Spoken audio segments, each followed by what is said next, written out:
आज हम जानेंगे कि प्लॉट कोई है, एक प्लॉट है जिसमें रैयत का कहना है कि मेरा नापी गलत किया गया है, और चूँकि हम फिजिकल उस प्लॉट का नापी करके आए हैं, तो हम उस चीज़ को बताने का प्रयास करेंगे कि क्या हुआ था, कैसे विवाद उत्पन्न हुई, कितने साल से विवाद चल रहा था।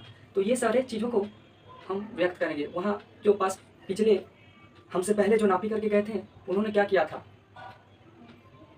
ऐसा कहना गलत है कि एक अमीन होता है जो प्रतिष्ठित व्यक्ति, ईमानदार व्यक्ति होता है, परंतु ऐसे ऐसे कार्य क्यों करते हैं ये मुझे मालूम नहीं है। क्योंकि मैं जिस प्लॉट का नापी करके आया था उसका खतियान में तथा नक्शा में रिविजनल सर्वे या कैडस्ट्रल सर्वे दोनों का नक्शा था, उन दोनों में वाकिफ उतना ही ज़मीन का कुल रकबा था, परंतु वो अमीन साहब ने उससे ज़्यादा रकबा उस प्लॉट का लेने का प्रयास किया। क्यों? क्योंकि उन्हें यह मालूम नहीं था कि अमीन एक ईमानदार व्यक्ति होता है। वो घूस लेकर अगला आदमी का प्लॉट को बढ़ा देते हैं, जो गलत है। आज हम इसी पर बात करेंगे कि कैसे झोल होता है, कैसे एक रैयत को ध्यान में रखना चाहिए कि कहाँ गलतियाँ हो रही है। चूँकि मैं एक्सपीरियंस में अभी मेरे पास उतना एक्सपीरियंस नहीं है, तभी जहाँ तक मुझे लगा कि ये गलत चीज़ है, इसी कारण से मैं अपने इस एजुकेशन चैनल में के माध्यम से आप सभी को बताने का प्रयास करूँगा। ऐसा नहीं है कि ये अमानत के लिए ही चैनल बनाया, नहीं, हर फील्ड के लिए, चाहे वो कॉम्पिटिटिव एग्ज़ाम हो, चाहे 9, 10, 12, हमारा इस चैनल के माध्यम से बच्चा से लेकर के बूढ़ा तक इस वीडियो को तथा अन्य वीडियो को देखकर कुछ सीख सकते हैं। मेरा ये कहने का तात्पर्य यह है कि मैं एक समाज सेवक हूँ और समाज का सेवा कर रहा हूँ, चाहे वो एजुकेशन फील्ड में हो, चाहे वो किसी भी फील्ड में हो, चाहे वो आर्थिक दृष्टि से हो, चाहे वो राजनीतिक दृष्टि से हो, चाहे वो कानूनी दृष्टि से हो, चाहे वो शैक्षणिक दृष्टि से हो। हर चीज़ में मेरा कहने का मतलब ये है कि इंसान को जीवित रहने के लिए 3 चीज़ की आवश्यकता पड़ती है। पहला, जिंदगी को सुचारू रूप से जीने के लिए भोजन, दूसरा स्वास्थ्य, तीसरा शिक्षा। तो मैं भोजन और स्वास्थ्य तो नहीं दे सकता हूँ, परंतु मैं शिक्षा दे सकता हूँ। ऐसा ना समझें कि मैं कोई विद्वान या फिर बहुत शैक्षणिक स्तर ज़्यादा नहीं, हम आप लोग के तरह ही एक आम स्टूडेंट भी हैं, सलाहकार हैं। चलिए अब देखते हैं कि कैसे क्या हुआ था। आइए अब बैठ कर देखते हैं। आइए दोस्तों देखते हैं कि कैसे कैसे क्या हुआ, समझें। ही ससुरा, ये जो ज़मीनवा है 1524 एकर एगो अमीन आया था, समझें। एकर ज़मीन था 12 डिसमिल। आई बोका 6,000 रुपया दे के, अमीन को 6,000 रुपया दे के 13 डिसमिल ज़मीन कर दिया। समझिए, 13 डिसमिल।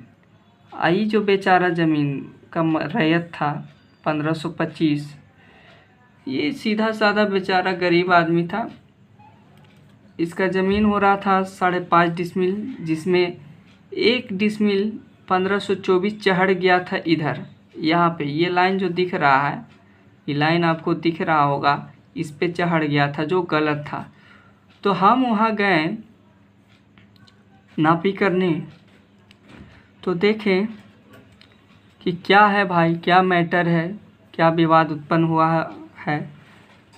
तो वहाँ गए तो एक जो भी सर्वेयर होते हैं उन्हें कम से कम तो 2 फिक्स पॉइंट चाहिए, चाहे वो दाहला 3 सीमानी 4 सीमानी, सॉरी दाहला नहीं होता है, 3 सीमानी 4 सीमानी, तिमेड़ा चौमेड़ा जो भी हो, बम्बा चंदा, कुआं, पक्का कुआं, ब्रिज जो भी हो, जो कायम हो नक्शा पर और ज़मीन पे, उससे उठाने का प्रयास करते हैं। तो हम देखें कि पौंका के जो ज़मीन था 1524, हाई ससुरा इतना चढ़ल था यहाँ पे, लेकिन इसका यहीं पे ज़मीन था। इधर ठीक था, परंतु इधर ज़्यादा चढ़ा हुआ था। और इधर से भी एक ऑफसेट लेके हम जांच पड़ताल किए, तो उसका भी यहीं पे आता है, कैंची लाइन विकर्ण खींचकर। जरीबी लाइन 2 प्रकार से होता है, एक मेढ़ के सहारे, एक कैंची लाइन के सहारे। तो हाई ससुरा तो 6,000 रुपया दे के 1 डिसमिल ज़मीन बढ़ा लिया, ई बौका के कौन बतावे कि 6,000 रुपया तोहर डूब गेलो, पूरा 6,000 रुपया एक डूब गया। कैसे? जो नक्शा पर बोला जाए, जो नक्शा पर बोलेगा ज़मीन वही मान्य होता है।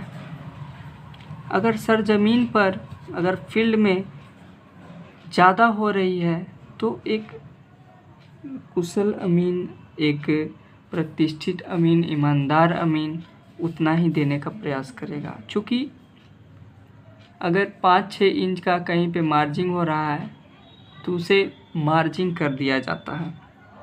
तो ये बौका 1524 का रैयत 6,000 इसका डूब गया। ये बेचारा सीधा साधा आदमी था, बुलाया, घर बनाना था इसको, तो इसको निपटारा किए कि नहीं भाई साहब, आपका जो ज़मीन है यहाँ तक का है।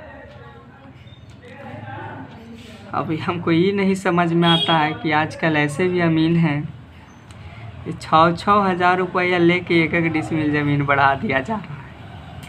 अगर मान लीजिए कि इस ज़मीन के बिक्री हो जाता है इतना, ये जो ज़मीनवा देख रहे इधर साइड में, जो इसका निकाल कर इतना बना कर दिया था, ये बिक्री हो जाता और 1 डिसमिल अगर बिक जाता, जो खरीदता तो उसको तो बैंड बज जाता।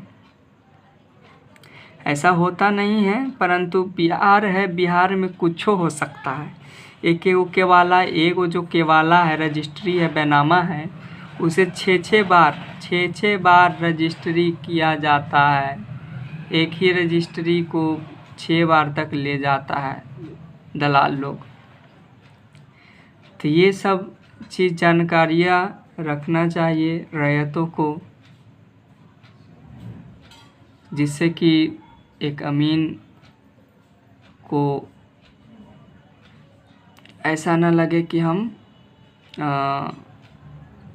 पैसे लेकर किसी को घटा दे या बढ़ा दे। नहीं, ऐसा नहीं करना चाहिए, ये गलत था। और इसी कारण से मैं अपने वीडियो में बताने का प्रयास किया कि क्या हुआ था, क्या नहीं हुआ था। ये ज़मीन आने वाले वीडियो में मैं बताऊंगा कि इसका ओवरलैपिंग करके हम लोगों ने टोटल स्टेशन के माध्यम से किस अनुसार से इसका नक्शा तैयार किया और कितने, ये जो 4.5 डिसमिल ज़मीन है, इसमें कितने रूम हुए, रूम कितने थे और कितने, घर का पूरा स्ट्रक्चर का नक्शा बनाने का प्रयास करूंगा वीडियो में। चलिए, धन्यवाद।